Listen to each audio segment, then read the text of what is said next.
Autoridades, señoras, señores, en nombre de Nueva Economía Forum, les doy, como siempre, la bienvenida a la tribuna de Andalucía del Forum Europa, que organiza con la colaboración de Atlantic Cooper.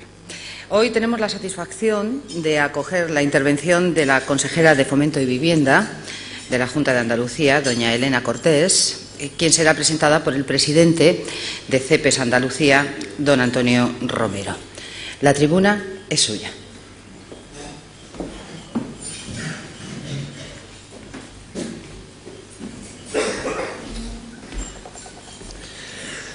Bien, buenos días a todos y a todas, autoridades, amigos y amigas. Para mí es un auténtico honor venir a este foro a presentar a un miembro de nuestro Gobierno. Y la satisfacción se hace mayor cuando además las políticas de las que venimos a hablar son relacionadas con la vivienda, con los derechos a la vivienda, que no con el producto en sí. Es un honor, un verdadero privilegio venir a presentar a Elena Cortés, consejera de Fomento y Vivienda de la Junta de Andalucía, a la que, por supuesto, quiero trasladar mi agradecimiento por haber querido que la economía social andaluza, a la que represento como presidente de CEPES Andalucía, ocupe hoy este espacio en este foro y desde siempre en su estrategia a la acción política. Elena Cortés es la máxima responsable de la Consejería de Fomento y Vivienda de la Junta desde abril del 2012. Apenas lleva año y medio en el cargo. Antes de ocupar esta cartera, esta cordobesa sumaba ya una amplia y avanzada trayectoria política, aunque limitada en el ámbito municipal y provincial, habiendo ocupado la Concejalía de Educación en el Ayuntamiento de Córdoba del 2003 al 2011 y siendo portavoz de Izquierda Unida en la Diputación cordobesa durante el mismo periodo. No puedo constatar si Elena tenía mucha proyección más allá de esta órbita municipal y provincial durante aquella época. Lo que sí puedo decir fehacientemente al día de hoy es que una de las consejeras más conocidas de nuestro Gobierno en Andalucía, en España y en Europa. Vaya si lo es. Y lo es por su firmeza, por su convicción y militancia a la hora de hacer política, por su compromiso con los ciudadanos, por su defensa de los derechos sociales por encima de cualquier otra lógica del sistema. Elena Cortés, desde sus competencias, trabaja incansablemente por elevar a la vivienda a la categoría de derecho fundamental, tal y como está contemplado en nuestra Constitución y reforzado, además, en nuestro Estatuto de Autonomía, y de cuyo escala fue intencionada y elevosamente desbancada, nunca mejor dicho, ya hace mucho tiempo. Solo un año de su llegada al Gobierno irrumpía su novedoso, valiente y transformador decreto sobre la función social de la vivienda, con el que se aumentaban las ayudas al alquiler, se creaba un nuevo régimen sancionador y se establecía la expropiación temporal para los casos más graves de emergencia social de aquella familia inmersa en procedimientos de desahucio hipotecario. Meses después, la Consejería conseguía convertir en ley un decreto que para entonces había quedado suspendido de forma cautelar como consecuencia de un recurso presentado por el Gobierno de Madrid ante el Tribunal Constitucional, por entender que esta norma iba a afectar negativamente a la estabilidad del sistema financiero y a la propia recuperación económica. En fin, sin comentarios. Aún se desconoce el final de esta historia, pero lo que ya hemos podido comprobar los ciudadanos y ciudadanas de este Gobierno es que Andalucía sí puede hacer las cosas de forma diferente, y en esta lucha es incuestionable a la DIF Elena Cortés. Estas semanas la consejera vuelve a ocupar páginas de periódicos, minutos de radio y de televisión con su novedoso Plan Andaluz de Vivienda y Rehabilitación, que en un contexto de 700.000 viviendas vacías en la región prima el alquiler sobre la compra, la cultura de la rehabilitación y autorreparación sobre la obra nueva y el cooperativismo sobre la promoción por terceros. Otro cambio radical respecto a las políticas que en materia se habían venido desarrollando hasta este momento.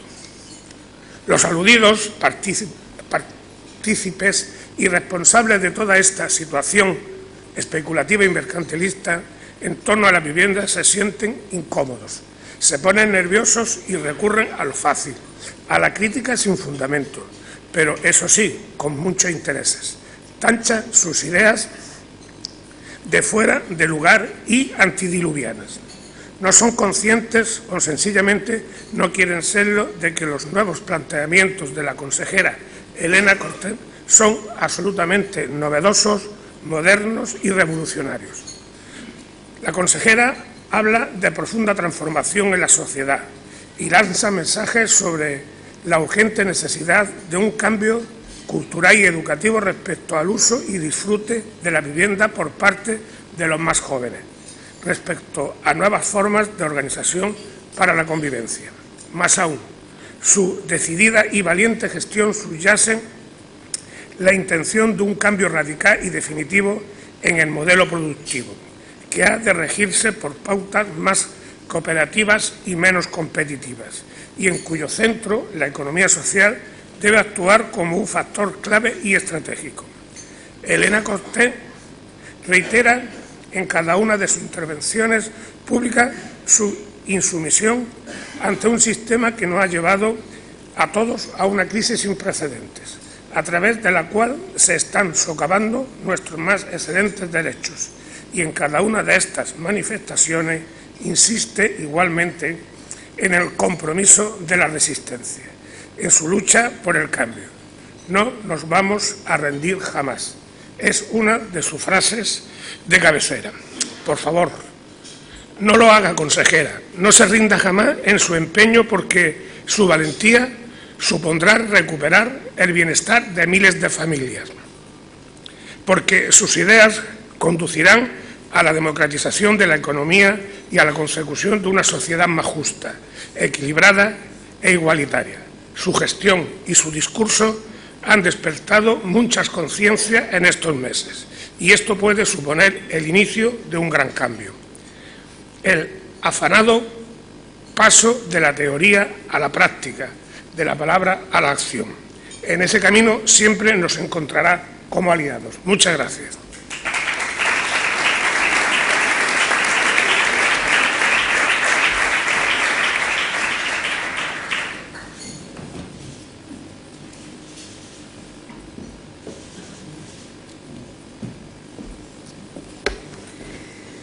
Bueno, pues buenos días a todos y a todas. En primer lugar, quería dar las gracias a Antonio por esa presentación, creo que un poco excesiva, pero sobre todo darle la enhorabuena por el trabajo que desarrolla al frente de la economía social.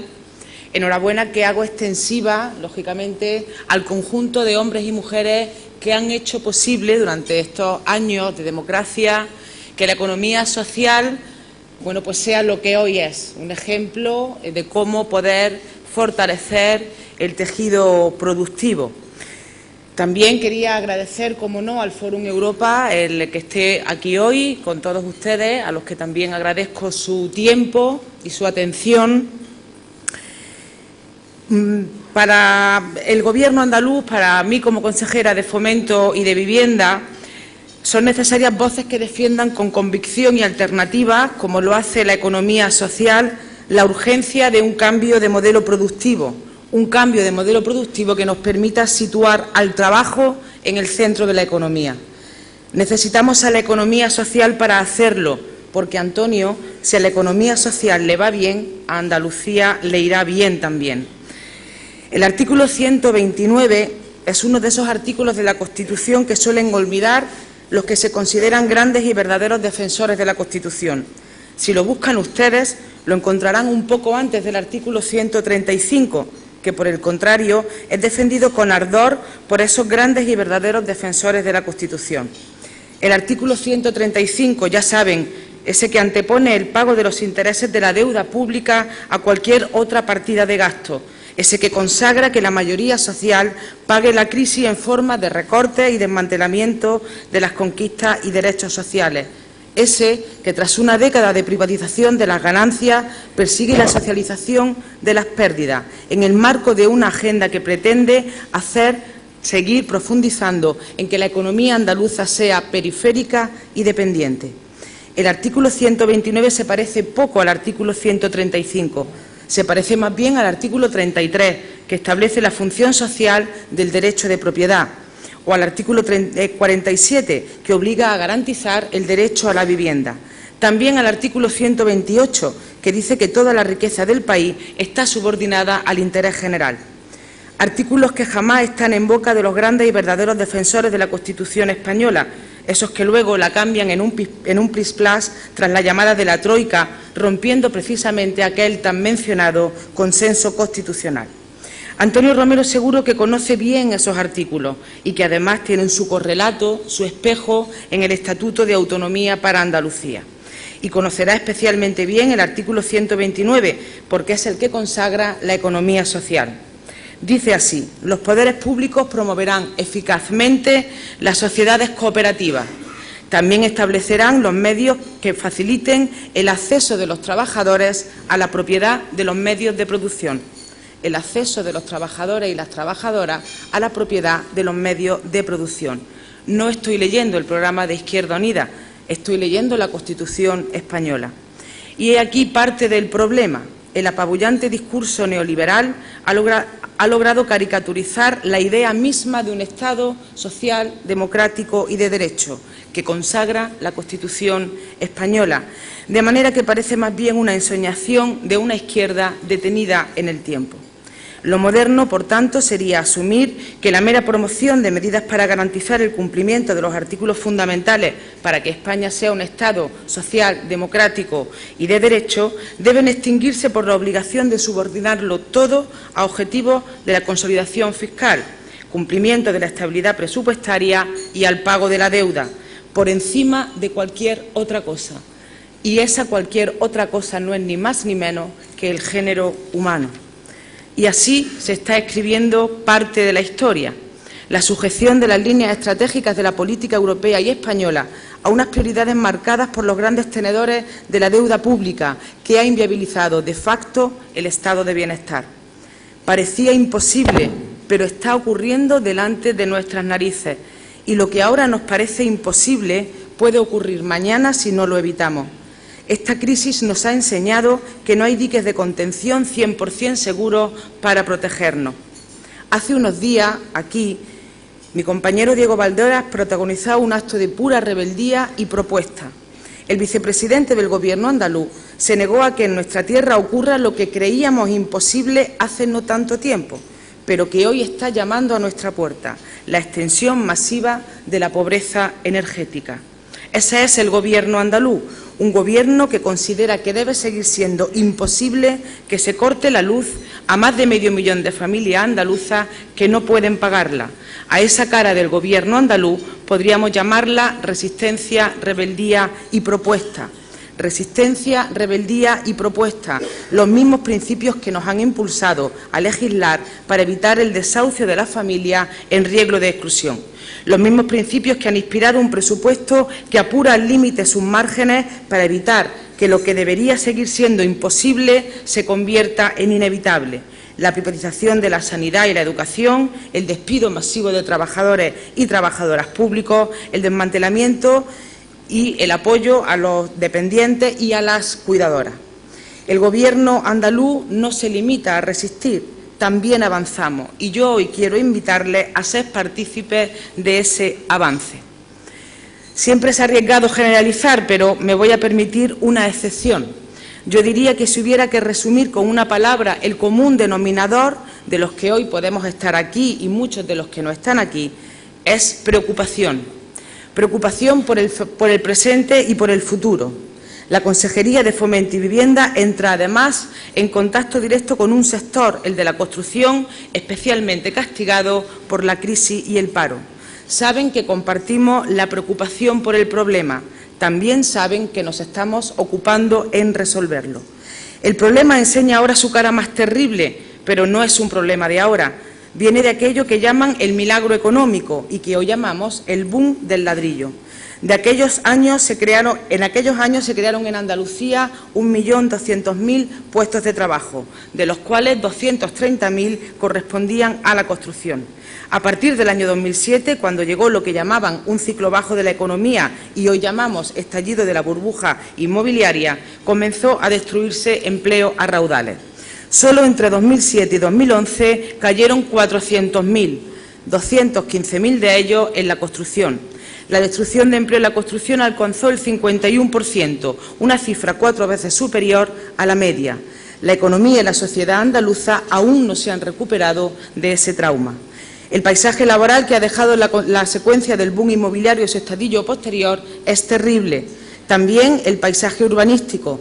En Andalucía había en 2011, según el Instituto Nacional de Estadística, más de 637.000 viviendas vacías, una cifra que hoy supera las 700.000.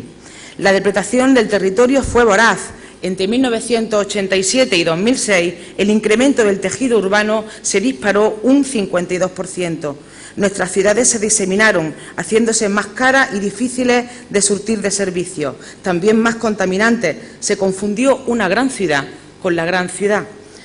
Se olvidó la función social de la ciudad. En paralelo, también se olvidó la función social de la política. El origen de este estado de cosas lo encontramos en la alianza existente en España desde finales de los años 50 entre los poderes públicos y el capitalismo inmobiliario en sus distintas fases. La tesis de partida era falsa pero golosa. Si el derecho humano a la vivienda se encomienda a la construcción masiva, abarataremos precios, nos faltará el empleo, la economía crecerá por siempre y además todo el mundo podrá tener su casa en propiedad. Gracias. Hoy la realidad es justamente la contraria. El paro se ceba con la construcción, los desahucios se ceban a su vez con los desempleados y las desempleadas. El derecho a la vivienda se incumple sistemáticamente, al tiempo que el 25% de las viviendas están vacías, configurando un modelo de ciudad insostenible.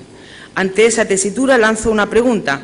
¿Tiene sentido continuar priorizando la construcción de viviendas? ¿Tiene sentido confiar en la recuperación del sector o que la recuperación del sector venga por la edificación de nueva planta? ¿Tiene sentido mantener la nostalgia del boom? Yo creo que no.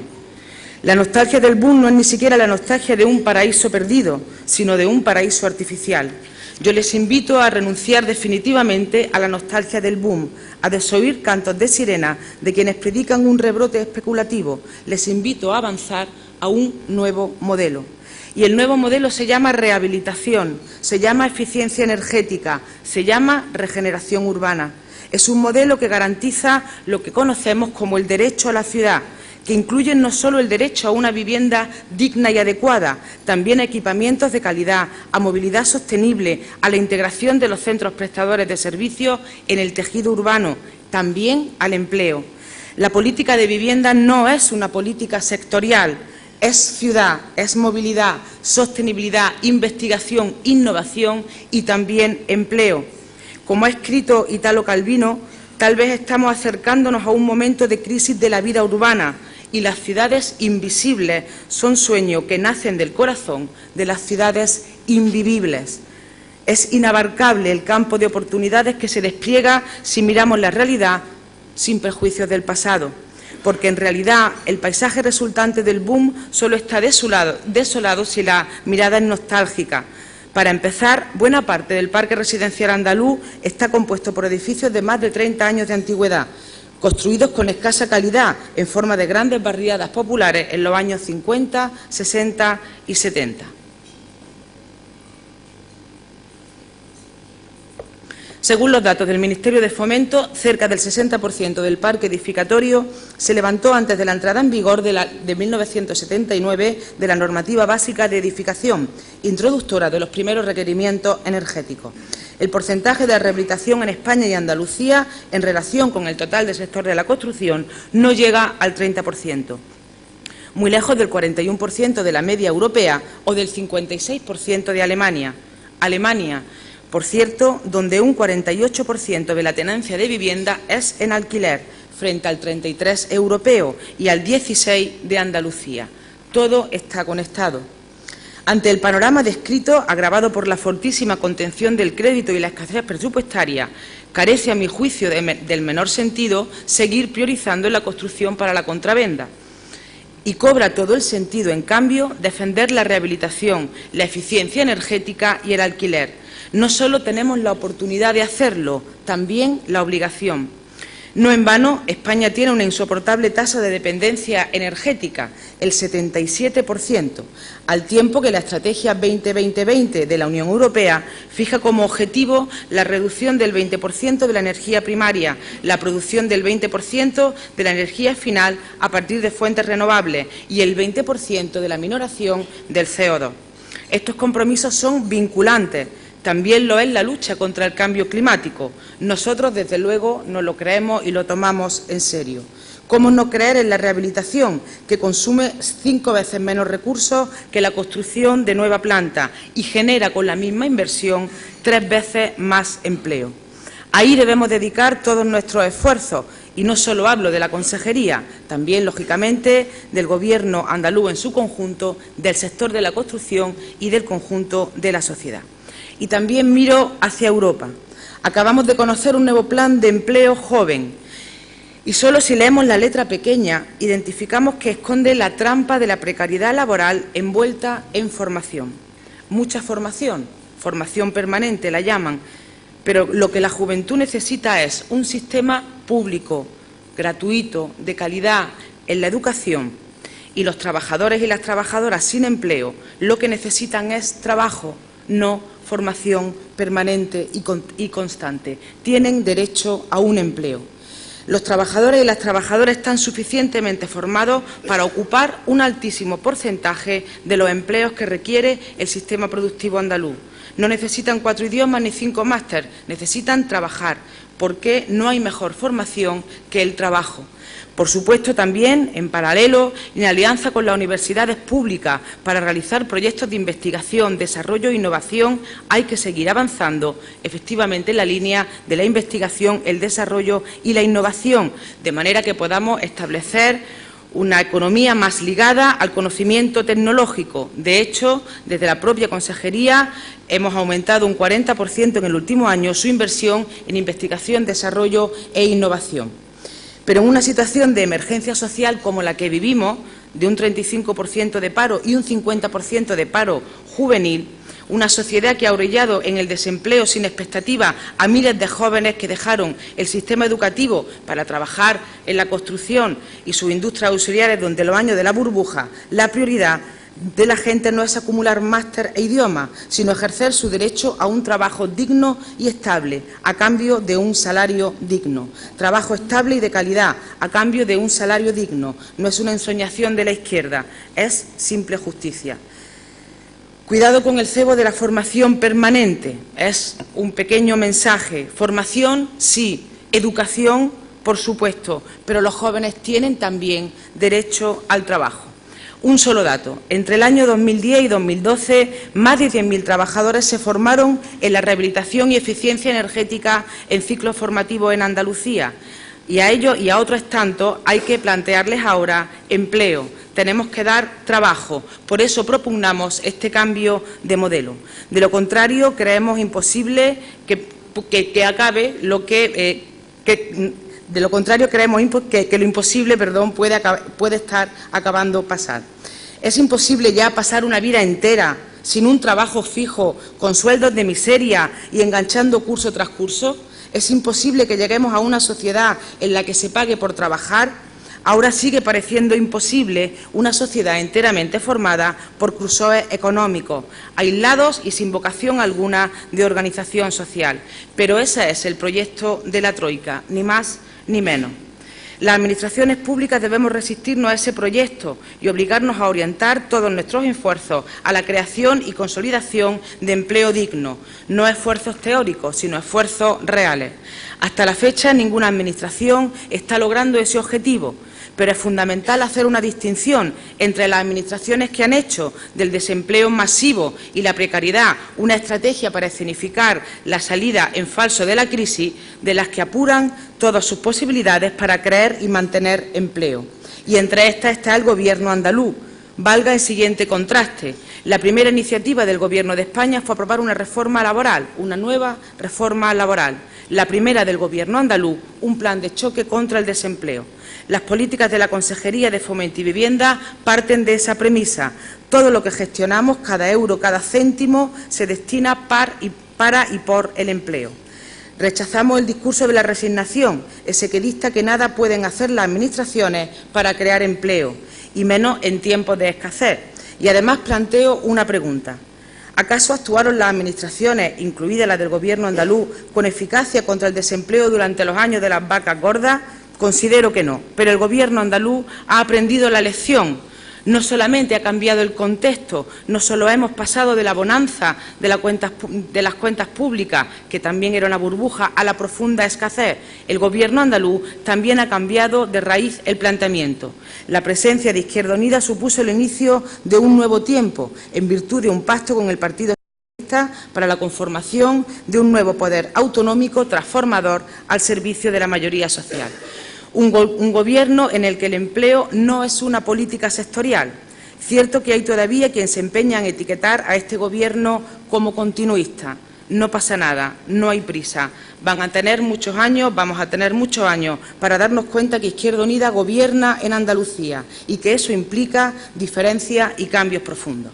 Les hablaba del empleo, de la rehabilitación y de la eficiencia energética y les ofrezco datos que avalan nuestra defensa de esas políticas. En el año 2003, la inversión en rehabilitación en Andalucía, movilizada por la Consejería, será de 80,8 millones de euros, de los cuales 55,6 son inversión pública y el resto privada asociada a distintos programas de la Junta de Andalucía. Ello supone la actuación en 10.352 viviendas y la creación de 7.501 empleos. Además, en plena depresión, hemos pasado de 2 millones en conservación del parque público en 2012 a 8 en 2013 y a 10 en 2014, lo que supone quintuplicar la inversión en este campo. Andalucía tiene más de 80.000 viviendas del parque público, el mayor parque público de Europa. Aquí no las vamos a malvender a fondos buitre y ni vamos a desahuciar a nadie que no la pueda pagar por un proceso de sobreendeudamiento. Este parque público de vivienda es de todos y lo va a seguir siendo. Lo ponemos, por tanto, al servicio del derecho a la vivienda, como al servicio de la rehabilitación y de la eficiencia energética, es decir, al servicio del empleo. No solo quintuplicando la inversión en conservación, también apostando decididamente por su eficiencia energética. La Consejería está realizando su primera caracterización de 45.000 viviendas, más de la mitad de nuestro parque público, para comprobar su calificación energética, si son eficientes, su estado de conservación y accesibilidad.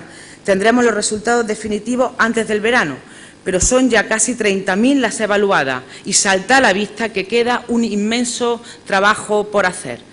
A partir de ese estudio desarrollaremos un proyecto piloto de intervención en eficiencia energética en las 8 provincias dotado con 3,7 millones de euros.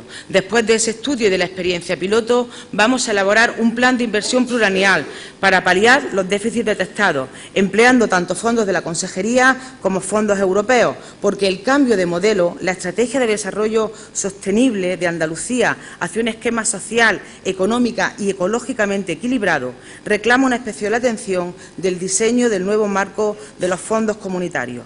En esa dirección empujaremos desde el Gobierno andaluz y desde aquí también les pido su apoyo para lograrlo. Con la reorientación del sector que propugnamos hacia la rehabilitación física y a la eficiencia energética, no solo combatimos el desempleo y abrimos puertas a la pequeña y mediana empresa y a la economía social. También abordamos la solución a medio y largo plazo del problema de la pobreza energética que puso sobre la mesa Diego Valdera la semana pasada y que afecta nada más y nada menos que entre un 10 y un 20% de la población andaluza. Hay que tener en cuenta que este tipo de pobreza depende de 3 factores. Los ingresos familiares, reducidos por la crisis y el desempleo en torno a un 20%, el coste del precio de la energía, que ha subido un 70% en los 6 años sin que se mitigue el déficit tarifario, y la eficiencia en el consumo de la energía, es decir, la calidad de las viviendas respecto a su aislamiento térmico, entre otras cuestiones. El Gobierno andaluz va a poner un dique para responder ante quienes no tienen suficientes ingresos y afrontan unos costes eléctricos desbocados. Así damos respuesta a los dos primeros factores. El tercer problema, el de la ineficiencia energética de las construcciones, lo combatimos con la rehabilitación energética, generadora, como digo, de empleo y que además permite reducir tanto la dependencia energética como la emisión de CO2. Recapitulo: reorientación del sector hacia un nuevo modelo productivo, creación de empleo, austeridad entendida como eficacia y rigor en el uso de los recursos públicos, reducción de la pobreza energética, beneficios medioambientales.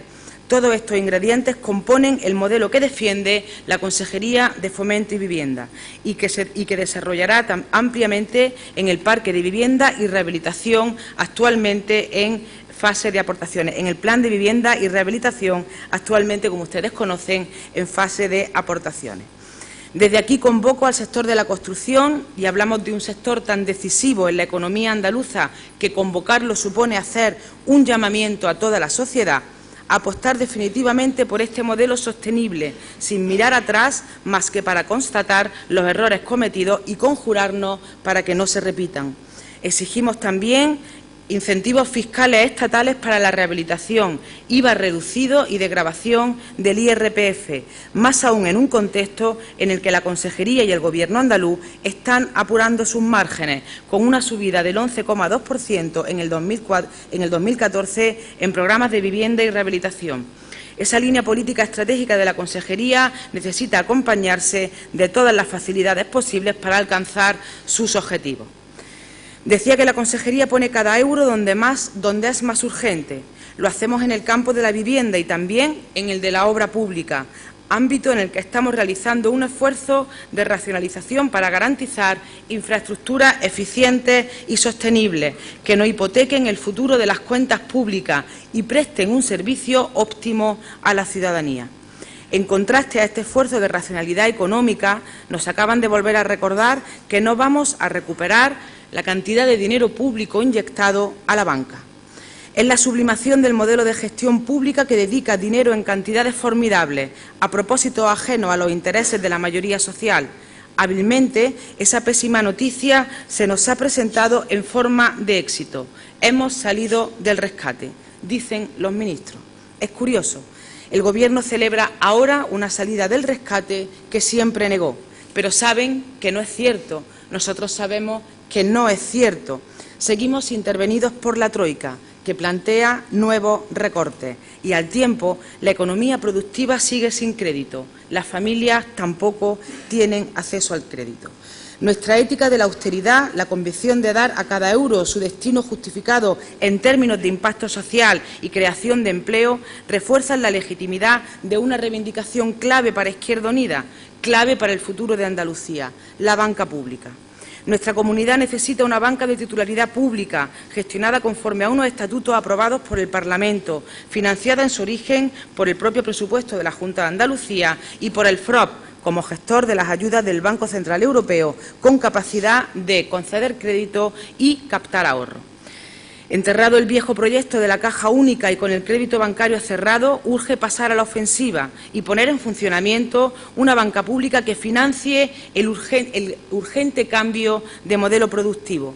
Frente a la nacionalización de las pérdidas que se imponen entre la Troika y el Gobierno, proponemos reformas para que el crédito llegue a la economía productiva.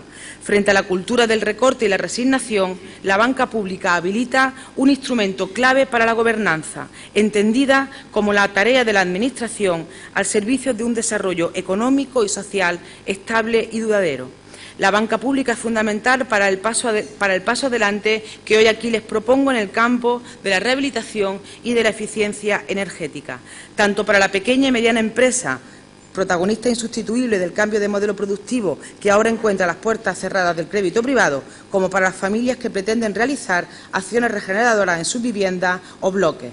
Creemos que tenemos que empujar en esa dirección. Concluyo reiterando mi llamamiento a dar por cerrada una época y a abrir otra, sustentada sobre la rehabilitación y la eficiencia energética como motores para la creación de empleo, generadores de espacios urbanos equilibrados y sostenibles.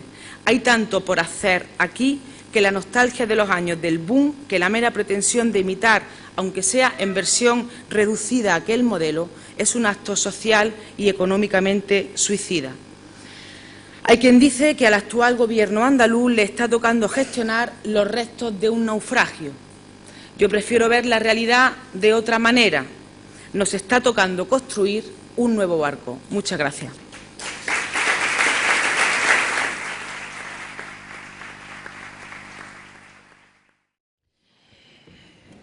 Consejera, gracias. Por cierto, ¿cómo va el barco? Navegando, navegando. ¿Navegando? Bien. Bien, está satisfecha. Imagino que en esa construcción o en la construcción de ese barco, dada la multitud de iniciativas que han llevado a cabo desde su consejería, se habrán encontrado con muchos obstáculos. Quisiera saber si son muchos o no, porque a lo mejor yo pienso que son muchos, pero en realidad no han sido tantos. Si le está costando mucho trabajo poner en marcha esas iniciativas que tanto están llamando la atención y hasta qué punto se está encontrando o no se está encontrando obstáculos, por ejemplo, con los ayuntamientos. Es normal que cuando se plantea la entrada de Izquierda Unida en el Gobierno andaluz, y eso supone un cambio importantísimo en las políticas que hasta ahora se desarrollaban por parte del Gobierno andaluz, es normal que cuando se hace un acuerdo de gobierno que plantea cambios sustanciales e importantes, bueno, pues hay alguna resistencia. Yo recuerdo que el primer día, cuando la anterior consejera Josefina hicimos el intercambio de cartera, tuvimos una reunión, pequeña reunión, presentación con los trabajadores y las trabajadoras de la Consejería de Fomento y Vivienda. Y yo les pedía que, había un nuevo gobierno que iba a suponer cambios y que era una prioridad innegociable para el Gobierno luchar contra los desahucios. Algunos nos miraban como si fuésemos marcianos, como diciendo, ¿qué dice esta gente de Izquierda Unida? ¿Cómo vamos a luchar contra los desahucios si no se puede? Yo tengo que reconocer aquí y dar la enhorabuena al conjunto de trabajadores y de trabajadoras de la Consejería de Fomento y Vivienda. No solamente aceptaron el reto de que había que cambiar las políticas, que poner la Administración andaluza al servicio de las familias que estaban perdiendo la vivienda, no solamente aceptaron el reto de que había que romper la neutralidad, sino que además lo están haciendo con unos estupendos resultados, no solamente en el programa andaluz en defensa de la vivienda, donde hemos conseguido ya paralizar más de 3.000 desahucios, sino también en la implicación que están teniendo en el conjunto de políticas de la Consejería. Respecto de la Ley de la Función Social de la Vivienda, es una ley que ha nacido al calor de un nuevo Gobierno, pero también y fundamentalmente al calor de la movilización y del conflicto social en el entorno de la vivienda. La ley tiene el ADN de la plataforma de afectados por la hipoteca, de toda la movilización social que llevaba 5 años clamando en la calle por la necesidad de romper con el drama de los desahucios y de legislar al favor de la mayoría social. La mayor dificultad nos la hemos encontrado ahí en el Gobierno central, que, como saben, nos recurrió el decreto ley, que aprobamos la ley, donde nosotros hemos pedido la constitución de una comisión bilateral de la que hasta ahora todavía no tenemos noticia. Aprovecho este foro para volver a plantear que convoquen esa comisión bilateral. Es un derecho que tiene el Gobierno andaluz.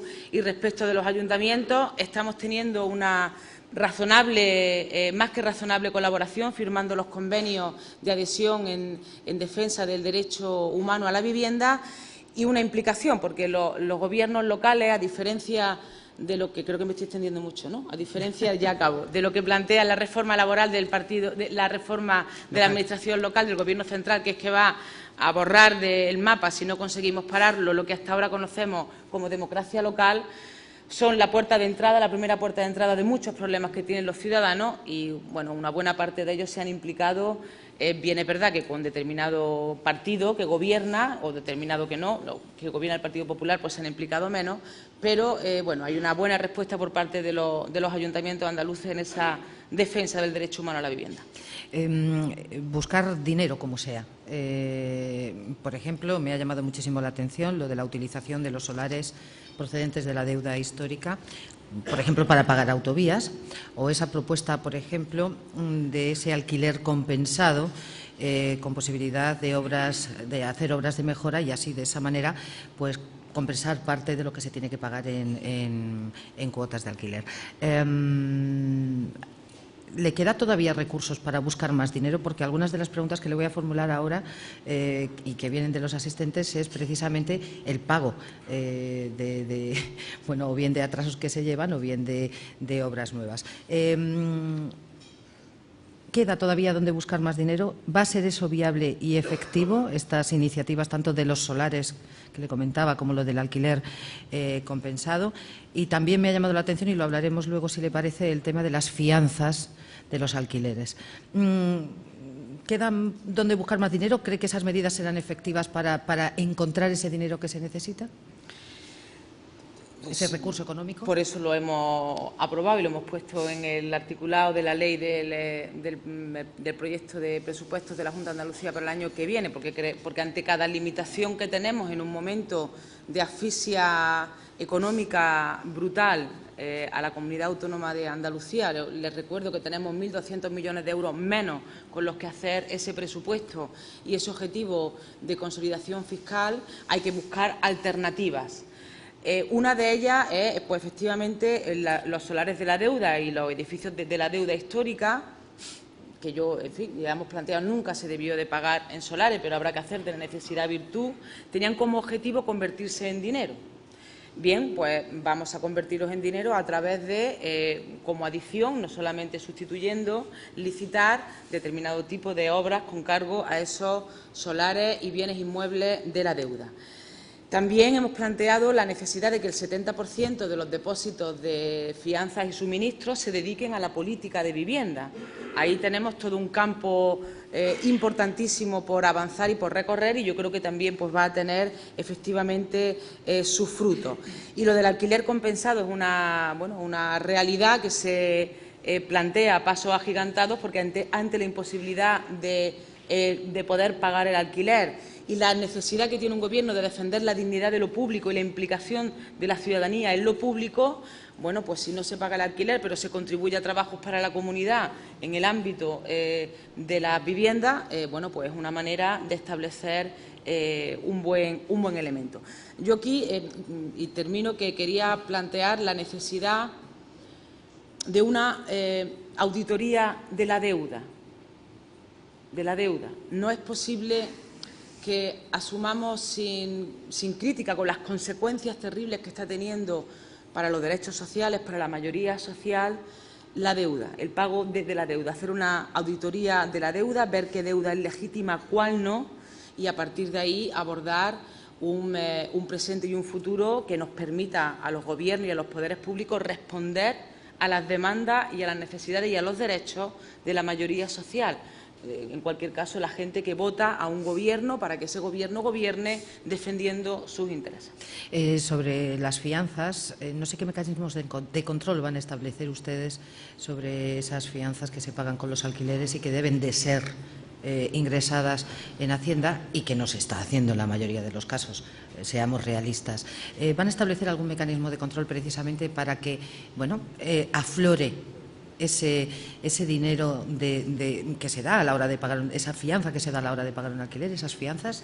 Y no sé de cuánto dinero podríamos estar hablando, consejera. Bueno, cuando lo sepamos lo diremos. Pero bueno, en cualquier caso, en primer lugar vamos a hacer una campaña divulgativa en el sentido de que efectivamente las fianzas de los alquileres y de los suministros tienen que estar en ese depósito, una manera de proteger tanto a la persona que alquila como a la persona que es alquilada, es decir, que vive en esa vivienda, seguridad jurídica para el propietario y para la persona que vive de alquiler. Y al tiempo, lógicamente, pues que de la razonable elemento de inspección, de manera que nos permita aflorar un dinero que debería de estar en una cuenta pública para potenciar y facilitar las políticas de vivienda, pues que tienen que ver con algunos de los elementos que yo les he planteado hoy aquí, la rehabilitación y la conservación, en lugar de estar en las cuentas privadas de las personas que alquilan, de manera que ofrecemos seguridad tanto a uno como a otro. Y el objetivo es pues llegar en torno a los 800 millones de euros en esa cuenta de fianza y suministro.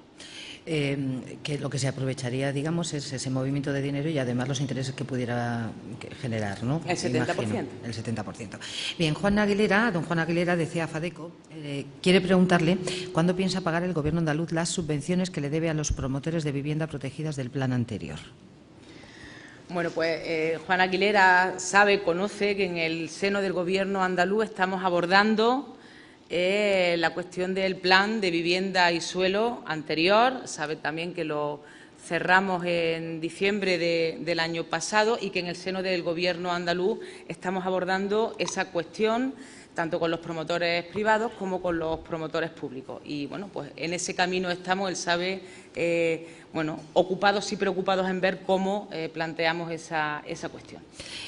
Don Francisco Alfonso, de Comisiones Obreras, pregunta para cuándo la reactivación de la obra pública pendiente y si considera la consejera que la obra pública tiene que ser un factor indispensable para el desarrollo económico. ¿Qué prioridades de inversiones tiene la consejería? Evidentemente, la inversión pública es un elemento fundamental de desarrollo y de dinamización de la economía. Ahora mismo las prioridades en la obra pública creo que las conocemos todos, ¿no? Pues tenemos 3 metros en obra en Granada, en Málaga, también el tren-tram de la Bahía de Cádiz, que conforman un porcentaje elevadísimo del presupuesto inversor de la consejería. También tenemos una prioridad clara puesto en el mantenimiento y la conservación del rico patrimonio viario que tiene Andalucía, más de 10.000 kilómetros de carretera que estamos obligados a mantener y a conservar, pues para no perder ese patrimonio viario. Hemos aumentado de 40 a 51 millones de euros ese elemento en la conservación y mejora del patrimonio viario, que también genera pues un nivel de empleo bastante razonable. Y bueno, cuando nosotros planteamos que es absolutamente necesario e imprescindible poner por encima del pago de la deuda, poner por encima del ajuste duro y la consolidación fiscal los elementos de la necesidad de impulsar un cambio de modelo y un desarrollo, pues lógicamente estamos hablando de la necesidad de impulsar también la obra pública. De momento esos son los elementos claros que tenemos. Esperemos que podamos seguir avanzando y profundizando en esa necesaria obra pública adecuada a criterios de racionalidad económica, ecológica y también social, porque también se trata, lógicamente, como seguramente todos ustedes compartirán, de aprender de eso que se ha llamado en conocer como la burbuja de la infraestructura innecesaria.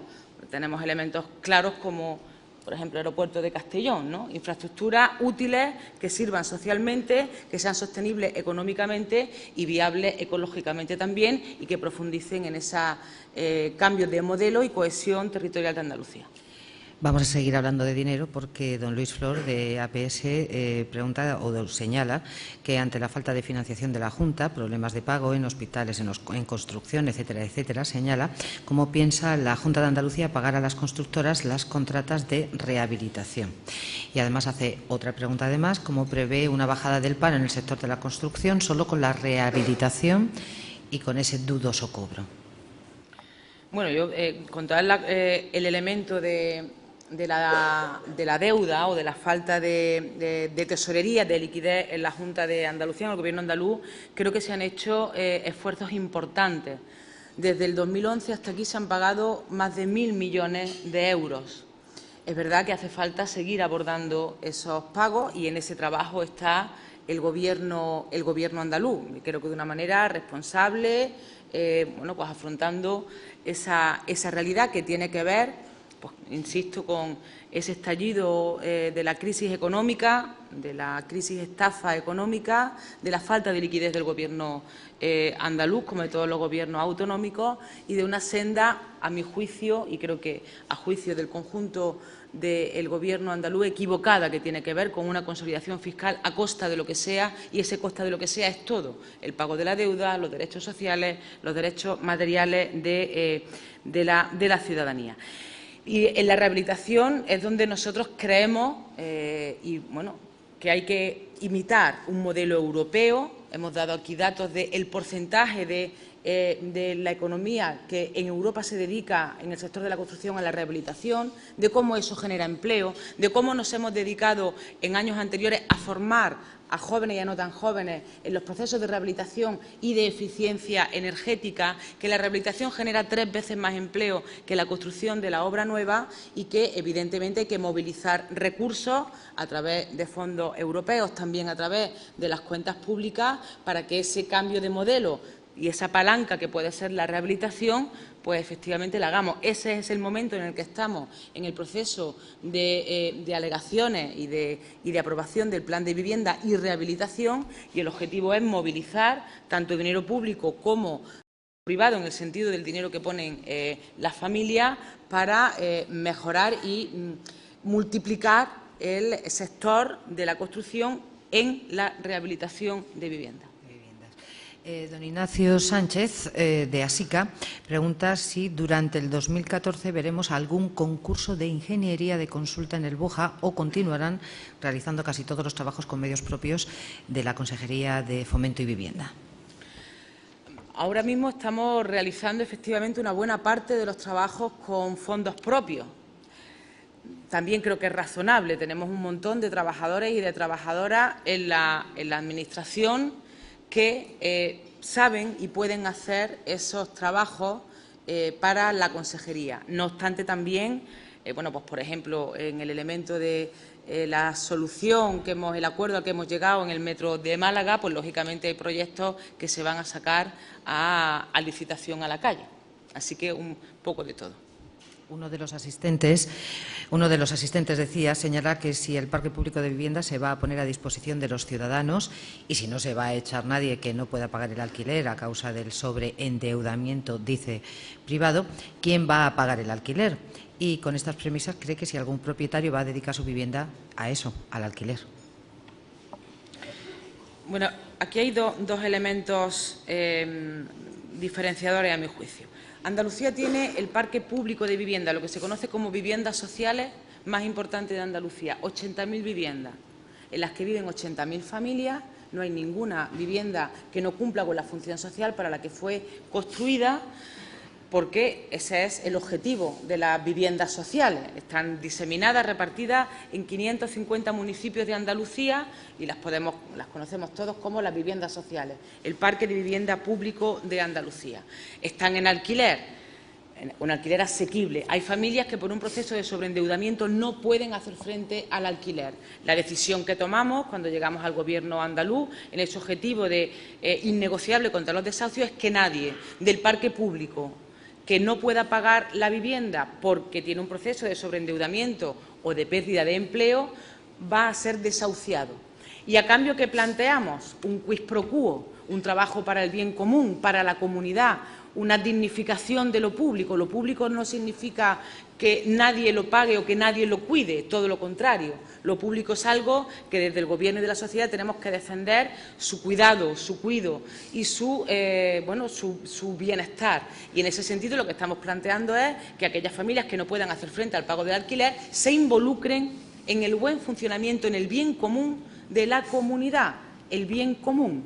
Y por otro lado tenemos ese parque de vivienda, ese parque residencial, propiedad de personas como las que podemos estar aquí, personas físicas, también de personas jurídicas, que lo que hemos planteado es que tienen que salir al alquiler. A las personas físicas, ¿cómo vamos? ¿Qué es lo que hemos hecho ya? ¿Qué es lo que estamos haciendo? Pues plantearles un programa de intervención en el mercado del alquiler. ¿En qué forma? Asegurando su vivienda. Cualquier persona física que tenga una vivienda deshabitada, que la quiera poner al alquiler, lo que vamos a hacer es el aseguramiento por parte del Gobierno andaluz y de la Consejería de Vivienda de esa vivienda. ¿Para qué? Pues por si acaso el inquilino o la inquilina no paga el alquiler o puede que realice algún desperfecto en la vivienda, ahí está el seguro. De manera que lo que estamos fomentando es que las viviendas deshabitadas salgan al mercado del alquiler y, además, dando seguridad jurídica tanto al propietario como al inquilino. Don Manuel Sillera pregunta si cree que el derecho a la vivienda se corresponde con una obligación del Gobierno de facilitar esa vivienda a los ciudadanos. Y además dice que si usted responde afirmativamente a esta pregunta, quiere preguntarle también por el derecho al trabajo. Si efectivamente hay una obligación de proporcionar ese trabajo, por parte del Gobierno, ese trabajo al ciudadano. El derecho a la vivienda es un derecho humano y el derecho al trabajo también.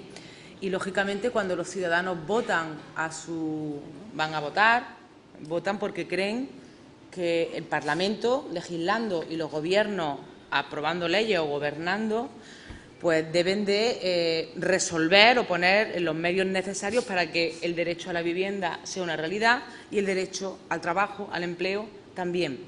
Y en ese sentido, pues lógicamente los gobiernos estamos comprometidos con el desarrollo de un programa electoral, en este caso el programa común entre Izquierda Unida y el Partido Socialista, en el que se plantea, pues lógicamente, el trabajo por el derecho a la vivienda y por el empleo. Sin duda, los gobiernos deben de respetar los compromisos que adquieren con la ciudadanía.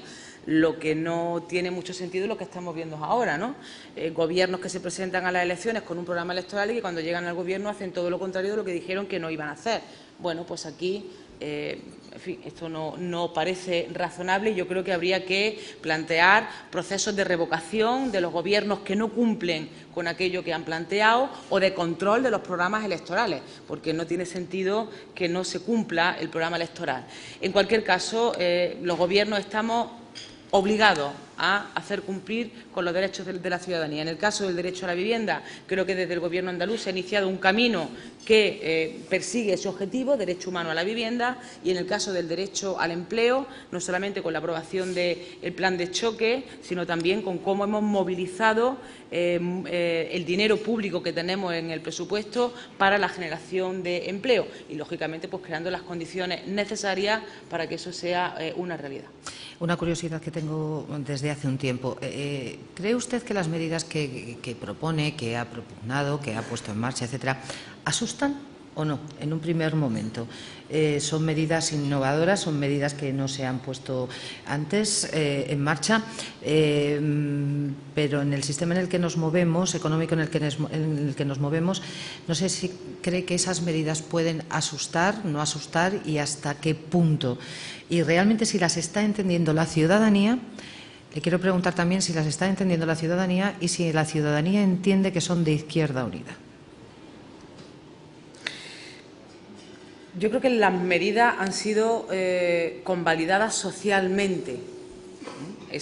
La que pudo provocar un poquito más de que la cuestión de la expropiación temporal del uso o la sanción a las personas jurídicas que mantengan su vivienda deshabitada y, por el contrario, el incentivo a las personas físicas que pongan su vivienda en alquiler han sido aprobadas socialmente. Creo, además, que, sinceramente, abren caminos, como lo abre el nuevo plan de vivienda y rehabilitación. Y ante problemas y este contexto que tenemos muy tozudo, nosotros desde el Gobierno y desde la Consejería estamos obligados a dar alternativas y caminos distintos. Los cambios pueden provocar miedo o susto, pero creo que son absolutamente imprescindibles y, sobre todo, si son cambios que buscan la mejora del bienestar de la ciudadanía, que mejoran la economía andaluza, cambios que buscan un modelo productivo que es absolutamente necesario. Creo que en este sentido Izquierda Unida ha situado un rumbo que 30 años de Gobierno anterior no lo habían hecho. En cualquier caso, no creo que asusten, yo creo que alientan, a mi juicio, esa es a lo que llevamos convocando, a mirar la realidad con mirada crítica, a superar los problemas buscando alternativas. Y ese es el camino en el que estamos en la Consejería y en el Gobierno andaluz. Con los bancos, ¿qué tal? Yo no sé, la señora Montero, cuando vaya a un banco, si le van a dar un préstamo después de esas expropiaciones que se están haciendo de viviendas que ya hablábamos al Antes de entrar precisamente de esta cuestión, hay una ya anunciada en el Boja en Doña Mencía, otras 21 que me ha comentado que hay en toda Andalucía. ¿Qué tal la relación con los bancos? No sé si los bancos están entendiendo este tipo de política o no, si se están encontrando algún pero, algún problema, si han tenido que tener o mantener muchísimas reuniones para que pudieran entender que este tipo de política era necesaria en este momento. Cuénteme un poquito cómo está esa relación con la banca. Los bancos dan préstamo y crédito al Gobierno andaluz, por otras cosas que es el Gobierno y tenemos que dedicarnos a gobernar y a gobernar en función de defender los intereses de la mayoría social. Desde que el decreto ley y sobre todo desde que la ley entra en funcionamiento, los bancos han tenido un cambio. Lo que antes era imposible, conceder la dación en pago o la condonación de la deuda, ahora sí es posible. El otro día me comentaban desde un centro directivo de la Consejería en una provincia concreta, que es una entidad financiera, que de ninguna manera se había venido a negociar con la familia la dación en pago y el alquiler social, ahora sí, porque sabe que el Gobierno andaluz, con esa ley de la función social de la vivienda, actuará en el caso de que los bancos sigan actuando como han actuado hasta ahora. En fin, hay 700.000 desahucios que se han producido en España desde el año 2007, 80.000 en Andalucía. Así que, la ley está sirviendo para cambiar el cómo las entidades financieras se están acercando al problema que tienen muchas familias de no poder hacer frente a la hipoteca. Y eso es positivo, porque, como decimos en la Consejería, la ley de la función social de la vivienda no solamente es eficaz con las personas que ya están en un proceso de desahucio, sino con todos los desahucios, porque da poder a la ciudadanía y porque afecta a todos los procesos de desahucio. No obstante, ese cambio yo creo que es positivo, hay que seguir avanzando en el cambio. Nosotros les hemos planteado que firmen un convenio con la Consejería de Fomento y Vivienda para saber qué familias, qué deudores hipotecarios pueden entrar en un proceso de mora frente a su hipoteca, de manera que podamos actuar desde el principio. Eso todavía seguimos trabajando para conseguirlo.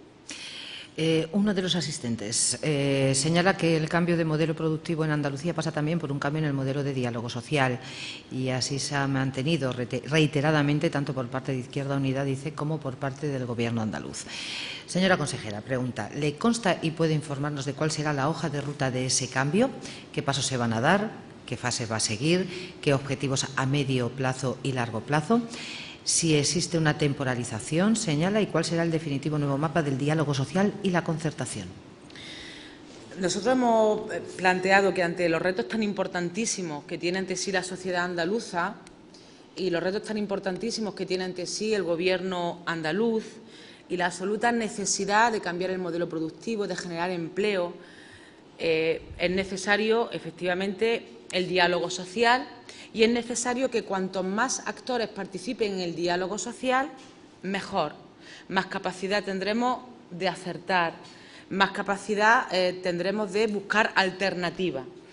Y ese es en el camino en el que estamos. Y ahí, por ejemplo, el elemento de la economía social juega un papel clave, pero también otros actores, ¿no?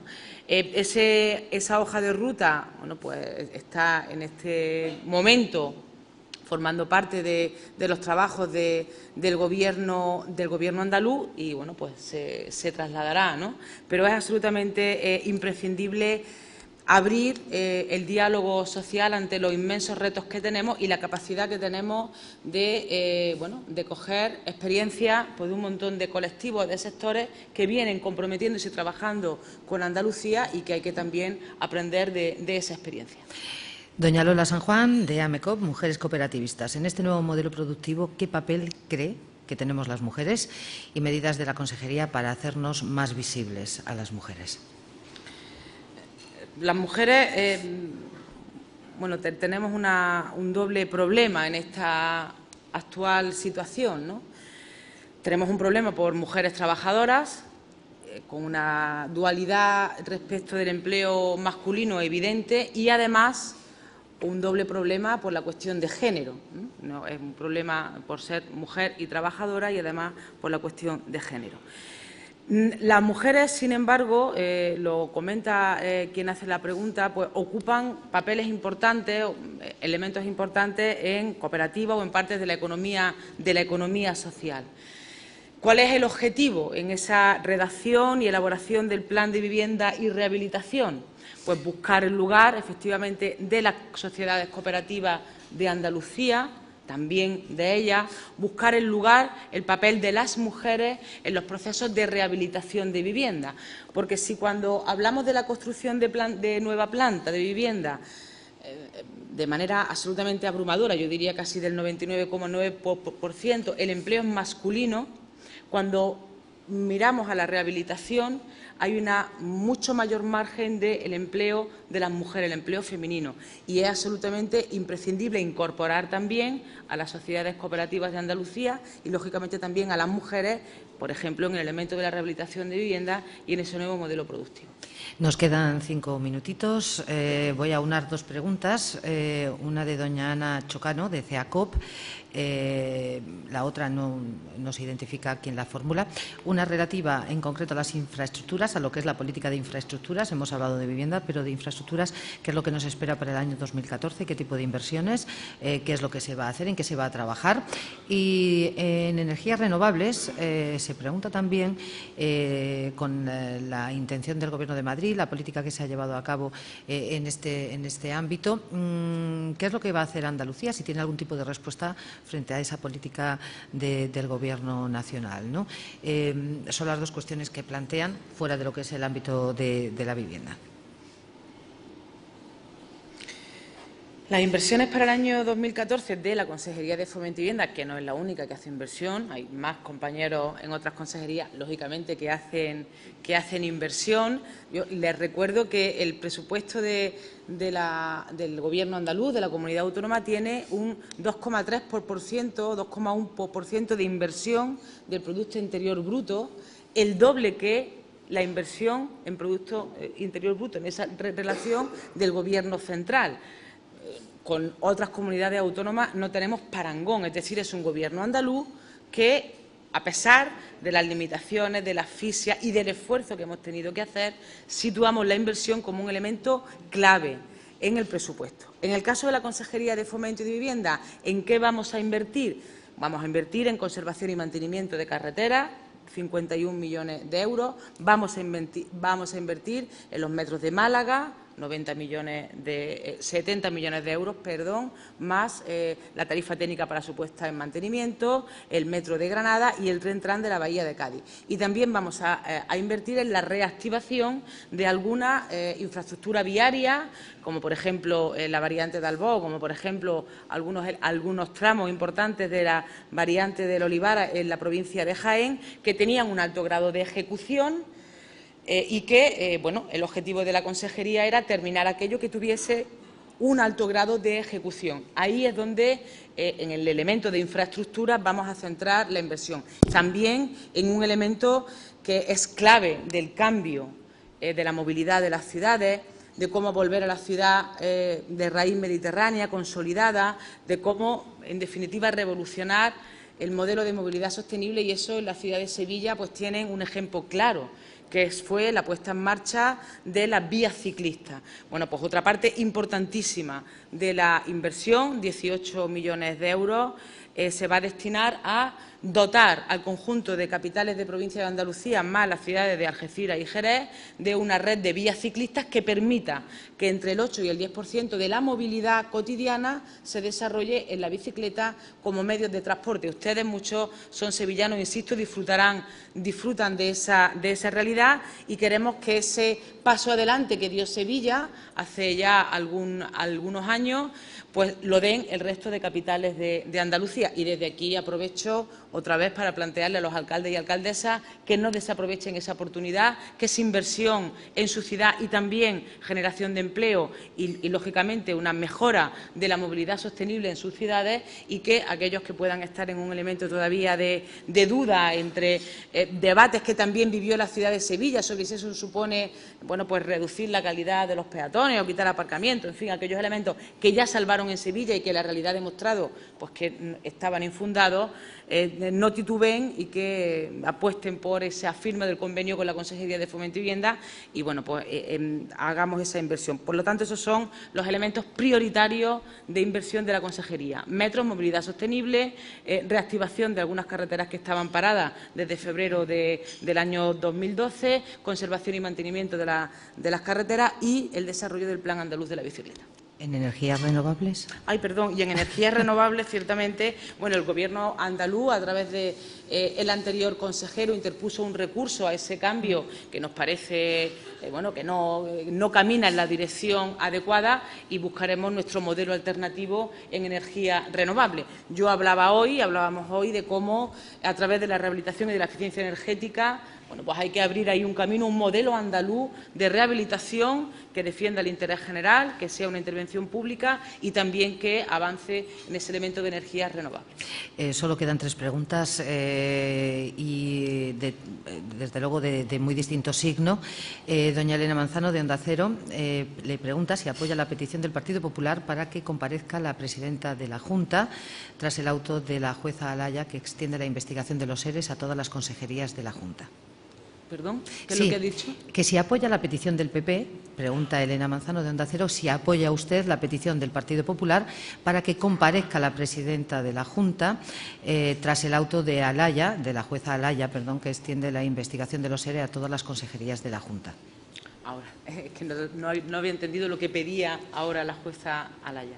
Oye, yo creo que el Partido Popular está haciendo de esto un teatro y está tratando de estirar un chicle que está ya en los tribunales y que los tribunales dirimirán cuáles son las responsabilidades desde el punto de vista judicial, que desde el Parlamento, con la presencia de Izquierda Unida, constituimos una comisión de investigación para tratar de depurar responsabilidades políticas, que lamentablemente el desarrollo de esa comisión de investigación y la alianza en este sentido para tumbar el relato que el presidente de la Comisión de Investigación llevó al Parlamento, de manera que los andaluces conocieran qué es lo que había pasado, por qué y, sobre todo, cómo no iba a volver a ocurrir, bueno, pues se frustró por una alianza, una comunión de intereses momentánea entre el Partido Popular y el Partido Socialista, votando en contra ese informe.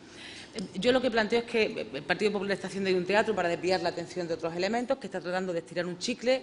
Los tribunales tienen que dirimir a fondo, con rapidez, caiga quien caiga. Ese es el posicionamiento que vamos a mantener y no vamos a consentir, al menos yo no me parecería oportuno convertir el Parlamento en un circo como lo que el Partido Popular trata de hacer. Desde que Izquierda Unida está en el Gobierno andaluz, las manos de todos los consejeros están a la vista.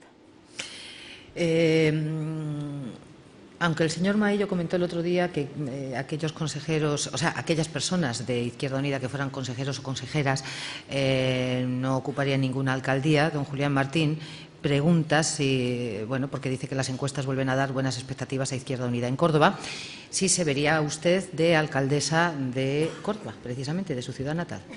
Pensé que me iban a hacer la otra pregunta, que si iba a ser candidata a la Junta de Andalucía, porque entre esa pregunta y la otra me dieran €1, porque cada vez que me lo han preguntado, el desayuno lo pagaba yo, vamos, es increíble. Y la deuda, sí, bueno, la deuda. No, yo creo que el coordinador general de Izquierda Unida lo señalaba claramente. Los consejeros estamos haciendo un trabajo en el Gobierno de Andalucía, trabajo para el que nos eligió Izquierda Unida, y a eso a lo que nos tenemos que dedicar, a resolver los problemas de la ciudadanía, a aprobar políticas que, bueno, redunden en una mejora del equilibrio de fuerzas de la mayoría social, y a eso a lo que yo me voy a dedicar. Me parece completamente normal lo que planteaba Antonio Mayor, coordinador general de Izquierda Unida. Hombre, si acabar con la deuda, sinceramente, es formular esta pregunta, yo se la formulo. ¿Se ve usted de candidata a la Junta de Andalucía? Si vamos a acabar con la deuda andaluza, con la pregunta la formulamos rápidamente. Mire, he dejado para el último lugar esta pregunta porque me ha resultado muy original. Es de doña Trinidad Núñez, de la Facultad de Comunicación. O sea, original e inteligente. Vamos a ver, dice, ¿se puede ser consejera y revolucionaria? ¿No es una contradicción de términos? creo que no. Se puede ser revolucionaria, que significa cambiar de raíz las condiciones en las que ahora mismo está viviendo la clase trabajadora, cambiar de raíz las condiciones que ahora mismo están en las que se desenvuelven las mujeres, en una sociedad que es absolutamente patriarcal todavía, y además, momentáneamente, tener una obligación respecto de cómo llevar esos cambios en este caso, al Gobierno andaluz.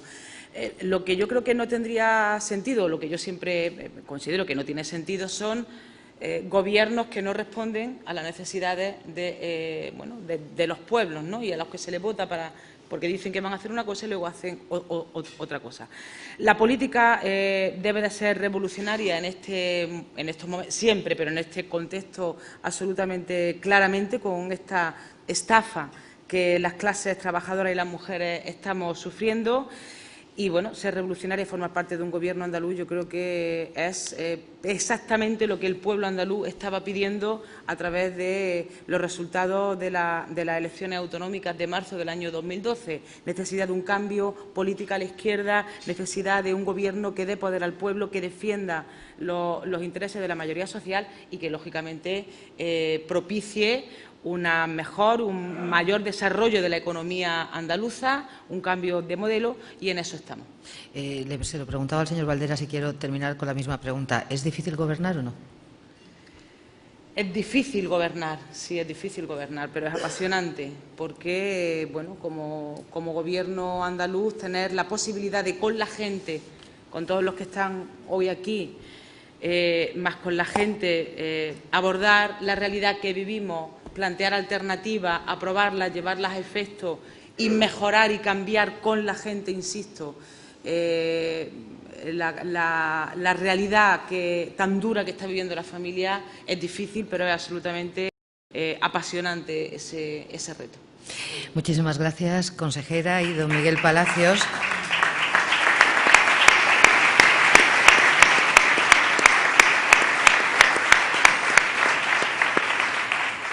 Don Miguel Palacios, director general de Metalurgia de Atlantic Copper, va a ser quien clausure el acto.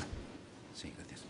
Señora consejera de Fomento y Vivienda de la Junta de Andalucía, señor presidente de CEPES Andalucía, autoridades, señoras y señores, yo quisiera cerrar el acto dando las gracias a todos por acompañarnos en esta cuarta sesión de los desayunos informativos de Fórum Europa en su tribuna Andalucía, con el patrocinio de Atlantic Copper, la empresa que tengo el honor de representar, y que, como hemos dicho en otras ediciones del Fórum, es una empresa onubense, una empresa con sede social en Huelva y que es uno de los principales referentes en el sector industrial andaluz. Por supuesto, agradecer a la consejera doña Elena Cortés que haya aceptado la invitación para participar en este encuentro en el que ha compartido con nosotros asuntos de actualidad que afectan al desempeño de su labor en la Administración autonómica. Esperamos y deseamos que estos desayunos que patrocinamos de momento hasta que le den el euro cada vez que le preguntan por la candidatura, mientras eso llega seguimos patrocinando, esperamos que sean productivos y enriquecedores y que nos permitan seguir conociendo de cerca y debatir sobre cuestiones que nos atañen a todos, directa o indirectamente, y que nos permitan acercar más si cabe el mundo empresarial con el institucional, un acercamiento que nos parece especialmente útil en una época tan difícil como la que vivimos actualmente. Y al hilo de esto que decimos, de esta época difícil, me gustaría hacer un comentario en referencia a la mención que ha hecho la consejera sobre ciclos formativos promovidos por la Junta de Andalucía. Han pasado varias promociones ya, han pasado por nuestra casa varias promociones, y el dato que me gustaría dar al hilo del comentario es que más del 50% de los alumnos y alumnas que han pasado por la casa son hoy día plantilla fija de Atlantic Copper. Y otro dato que me gustaría dar también es que, bueno, a pesar de la dureza del momento, en este año hemos invertido más de 50 millones de euros en las instalaciones. Hemos generado casi 700.000 horas de trabajo de empresas contratistas, aparte de 1 millón de horas de la plantilla propia, para impulsar la producción sostenible de cobre de alta pureza, un cobre hecho con orgullo en Huelva y muy demandado en todo el mundo porque juega un papel importante en el bienestar y en el progreso de la sociedad y porque está presente en casi todas las facetas de nuestra vida. A todos los que formamos parte de Atlantic Copper, una de las 60 mayores empresas de España, la segunda mayor con sede social en Andalucía y la primera por volumen de exportación de nuestra comunidad, nos mueve cada día el deseo de seguir liderando la producción nacional de cobre, siempre buscando la excelencia, y cuando digo excelencia me refiero sobre todo a una ética en la forma de hacer, especialmente en cuestiones clave y muy sensibles como son la seguridad y la salud laboral y el comportamiento ambiental de nuestras instalaciones. Instalaciones que, por cierto, están cordialmente invitados a visitar siempre que quieran. Muchas gracias.